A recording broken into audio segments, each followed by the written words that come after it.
I had no idea what I was doing when I packed that bag and left the house that night, but I never went back.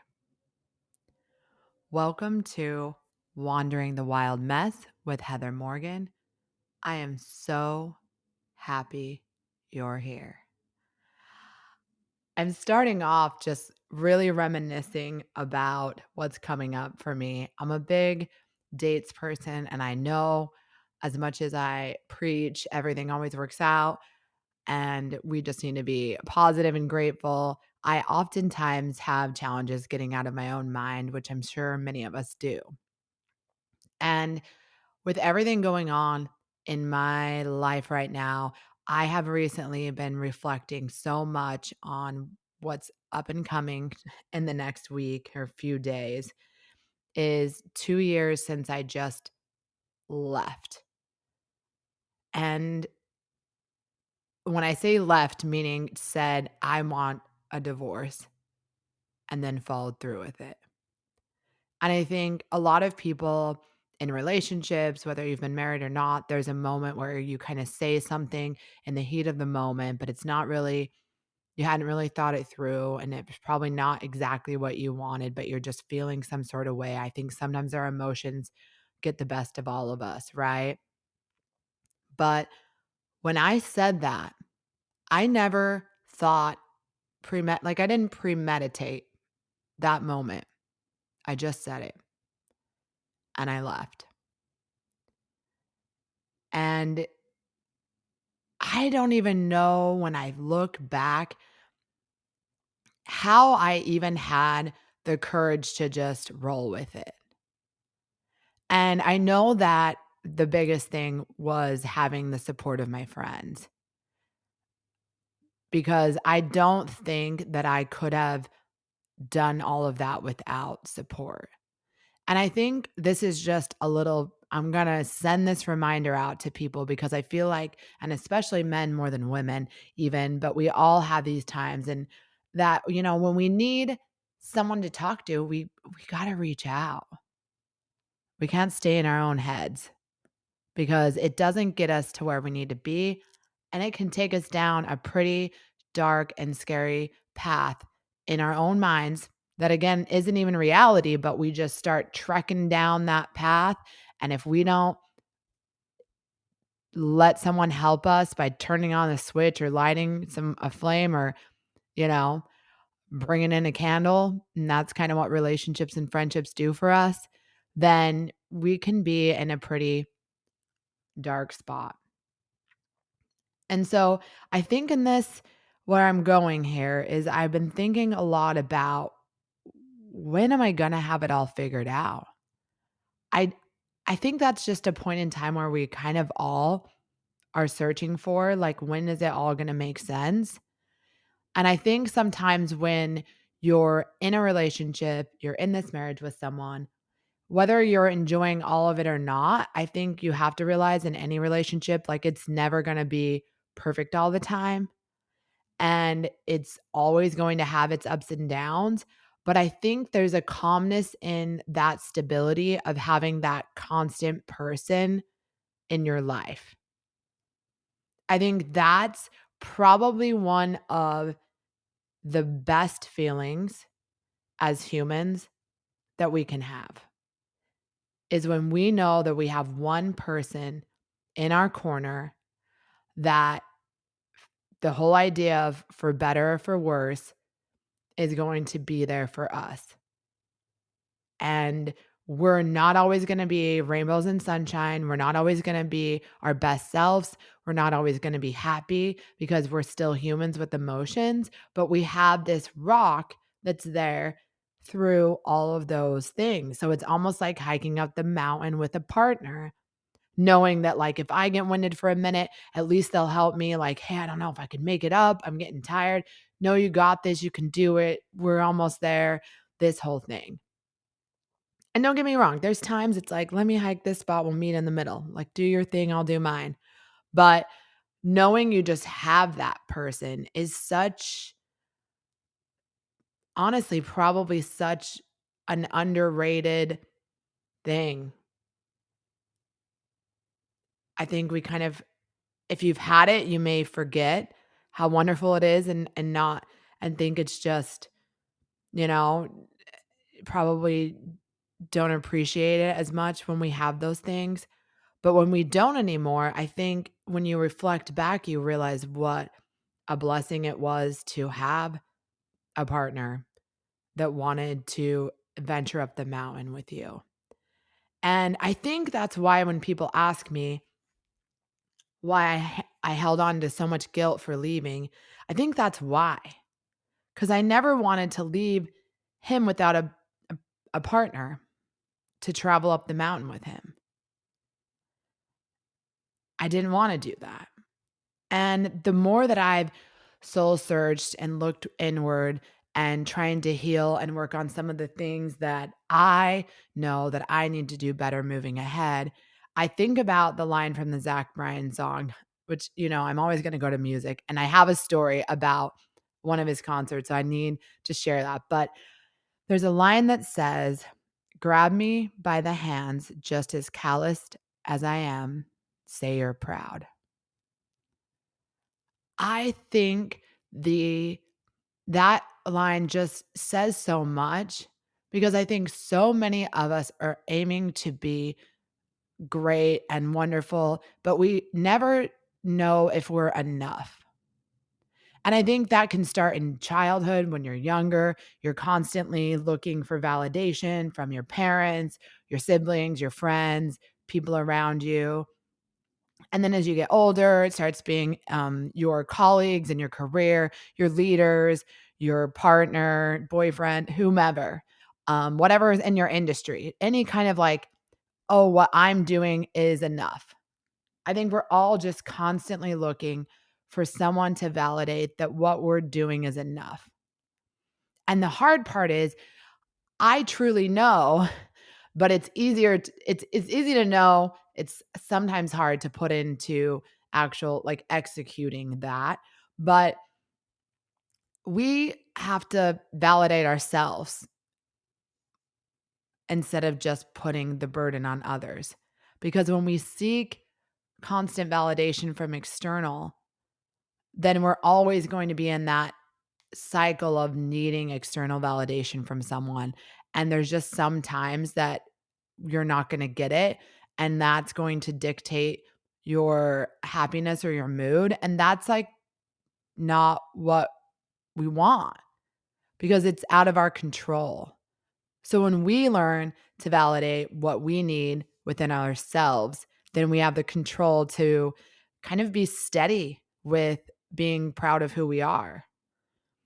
But I still think the beautiful idea of someone that grabs you by the hand, just as calloused as I am, and says you're proud is the beauty of a partnership with someone that truly loves you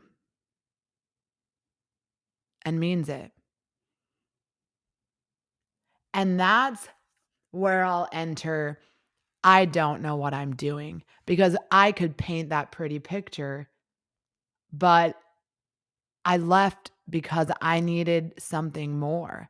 And I feel like to have changed my life so much, I realized lately that there feels this immense pressure for me to figure out what was the reward for leaving? Where are you going? How are you making yourself with such a much better life than you had? Or why didn't you just stay? Because you didn't know what you were doing then, and you still don't. So it's kind of like, do we ever, right? Do we ever know what we're doing? I don't think so. So enter San Francisco. So during this whole I don't know what I'm doing phase, I had been spending a lot of time in the office working because I didn't have this is prior to me being or maybe I was back in the house. I don't know. It was the whole whirlwind. I don't even know. And my emotions were similar to how they're feeling now lately. I've been in a different headspace.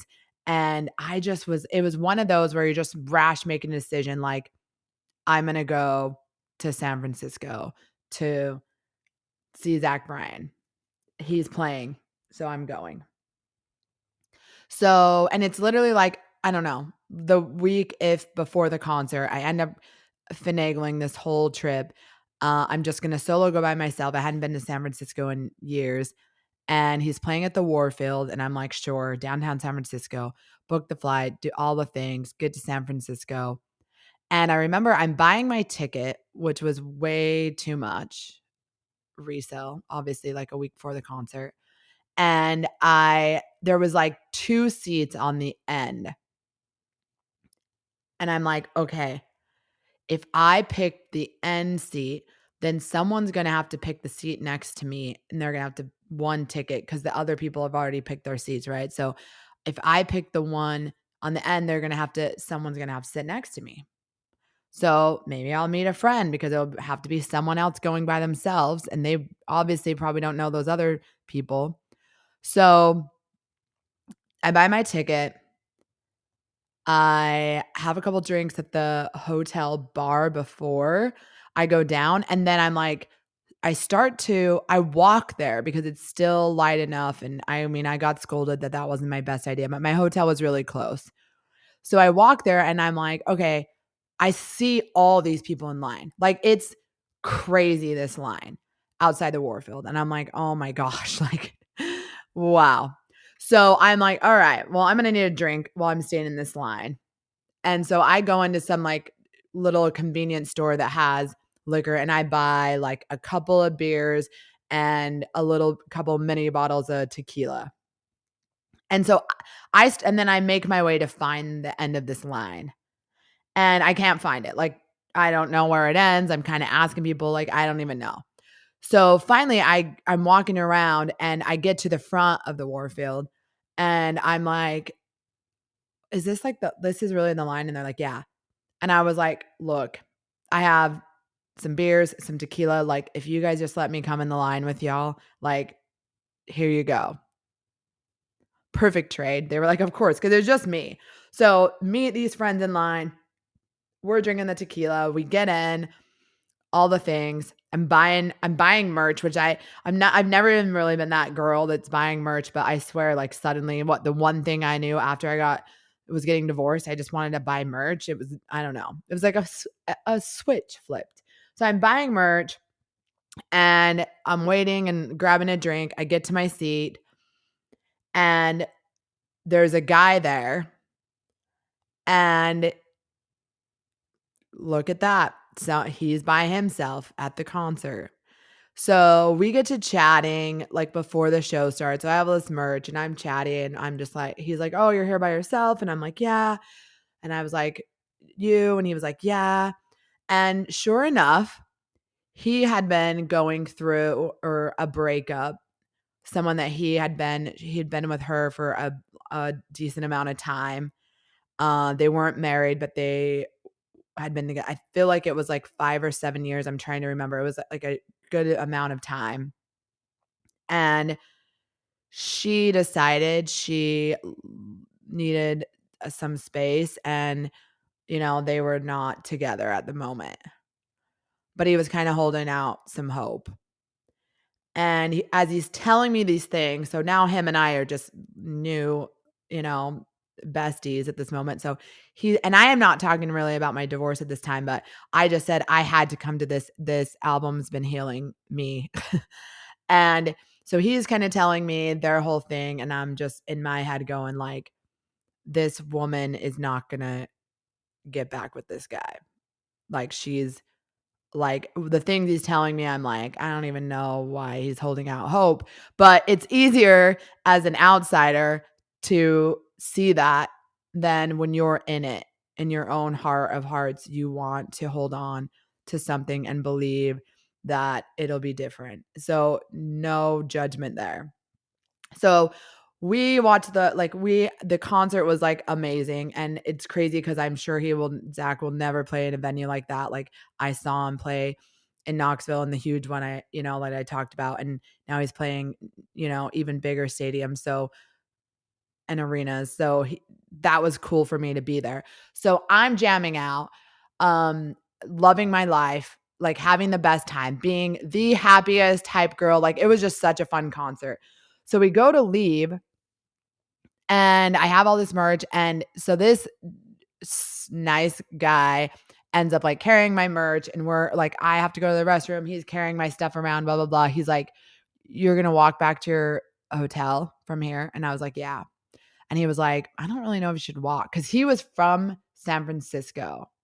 And he was such a nice guy. Like he was a baseball coach and a teacher at a high school in San Francisco, and just like a super nice human.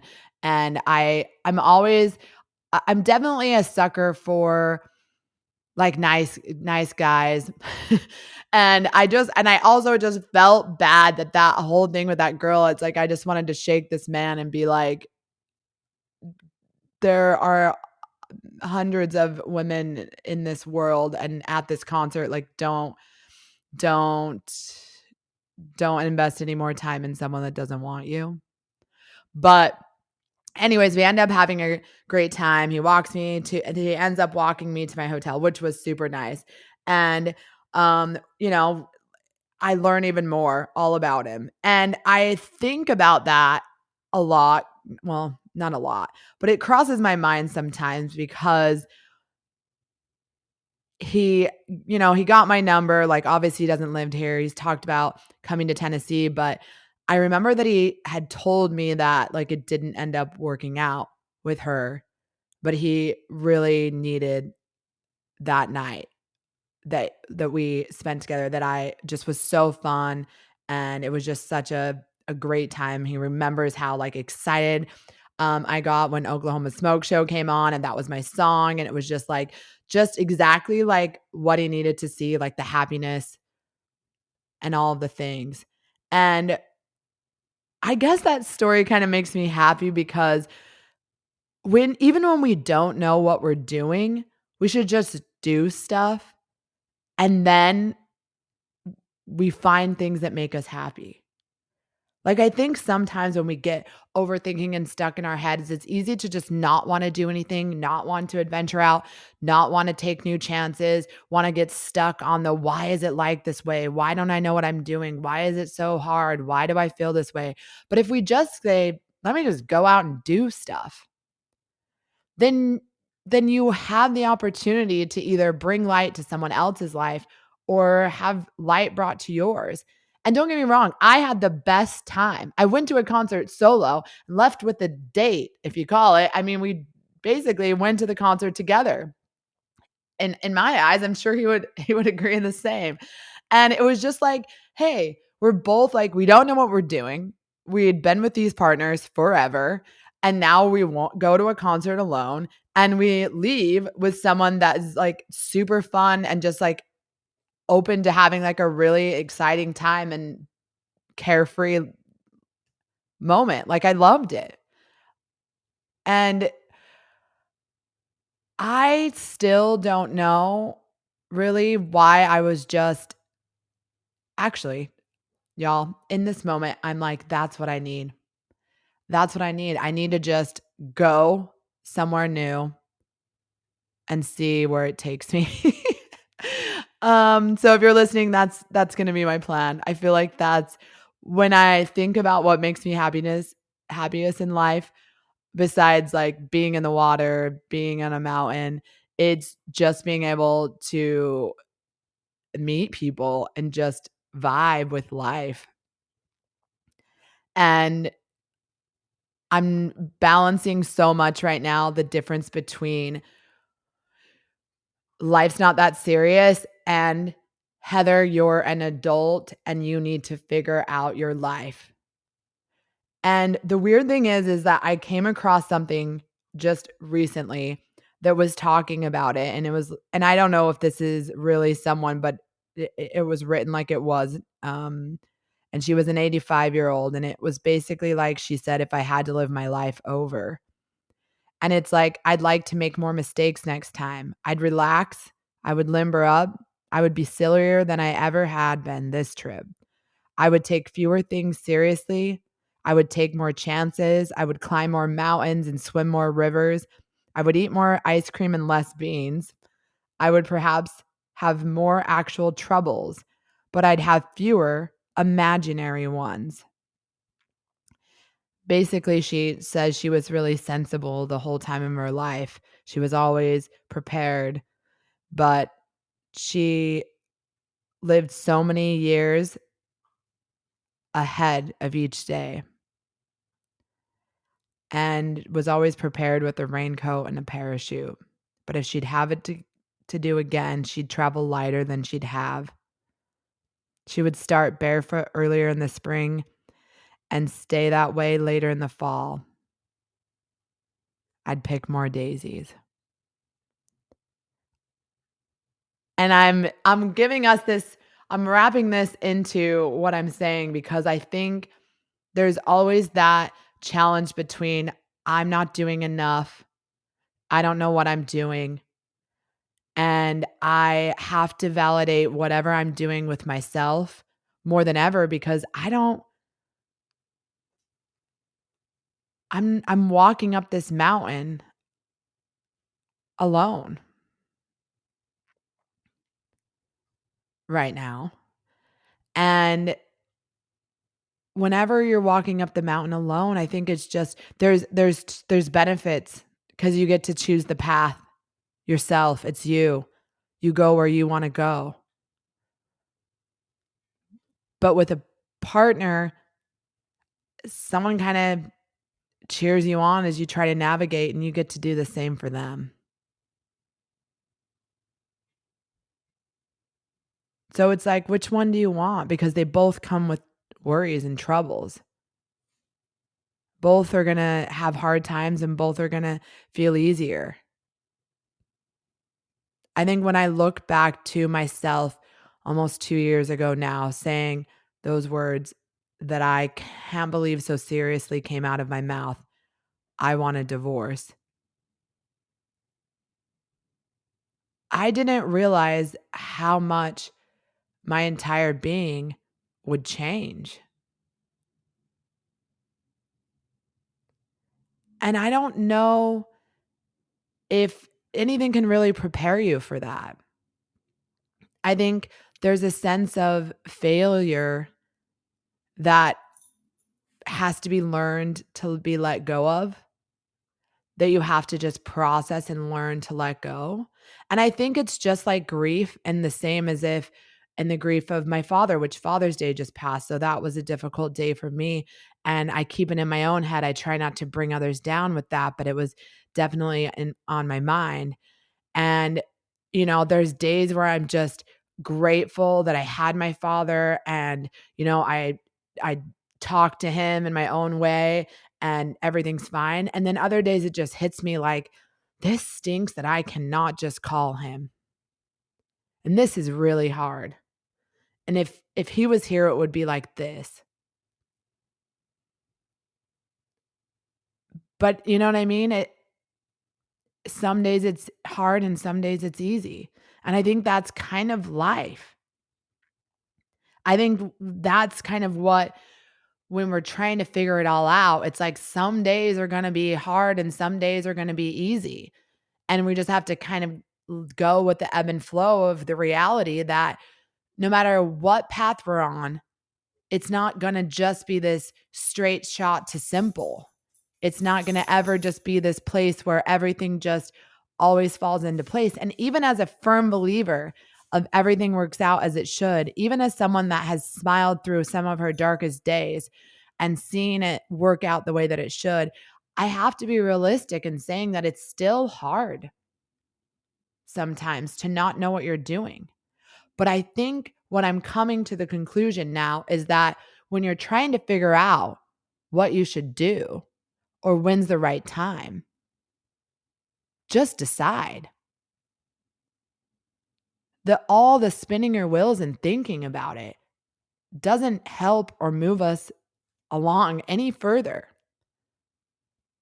We're running on a treadmill hoping to get to, some other destination. Well, it's not going to happen. We need to just make the decision and start going. And we don't really have to know what we're doing because the good news is, which I learned in this, that you can change your mind again at any time. You can make a decision today and you could change it 10 years from now. And as I look at a lot of different paths I have in front of me right now and want to understand where to go, I think I just want to choose what makes my heart feel happiest. What matters in the scheme of life? And I know I've talked about this before, and you're like, what is her infatuation with death? And it's not that. But I just think when you think about what would future me, and not that I want to jump to the future, but if I'm laying there, what would I want me to have chose? I think happiness, adventure, love, laughter, those kinds of things are going to be always the things you're going to want more of when your time's over. You're going to wish you had more of those moments.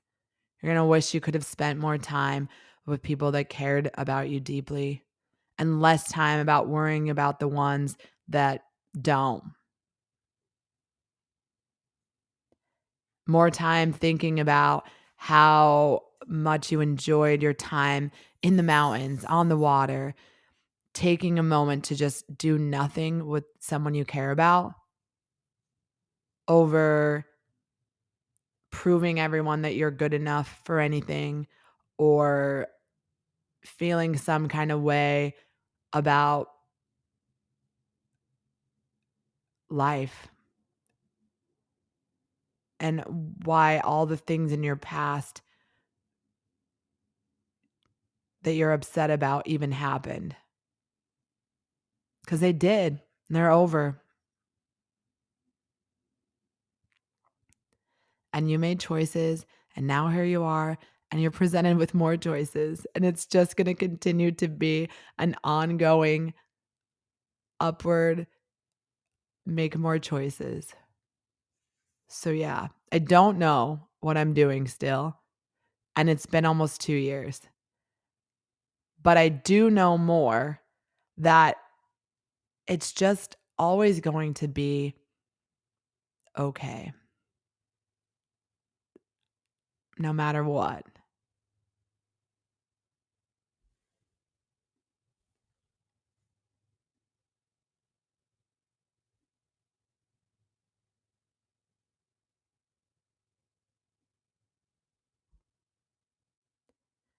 So I'll end this by saying that really the message here is no matter what choices we make in life, we are not sure ever where they're going to lead us. But if we trust that it will all work out, I promise you it will.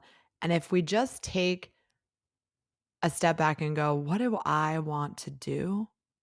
What makes me happy? And stop worrying about what if all of this could go wrong? What if everything goes right? Too many times we spend way too much energy worrying about all the things that could go wrong instead of just thinking, what if everything goes perfect? And when I say perfect, I mean perfect in the way of, absolutely wonderful, but still has its moments, right? And so it's okay to let yourself choose what you want to do in that moment. And if it doesn't continue to be what you want, then change it. But you have to decide. Don't run on that treadmill hoping to get somewhere that you're not already at. That's literally what overthinking about things are instead of just making decisions. Running on a treadmill, expecting to get somewhere.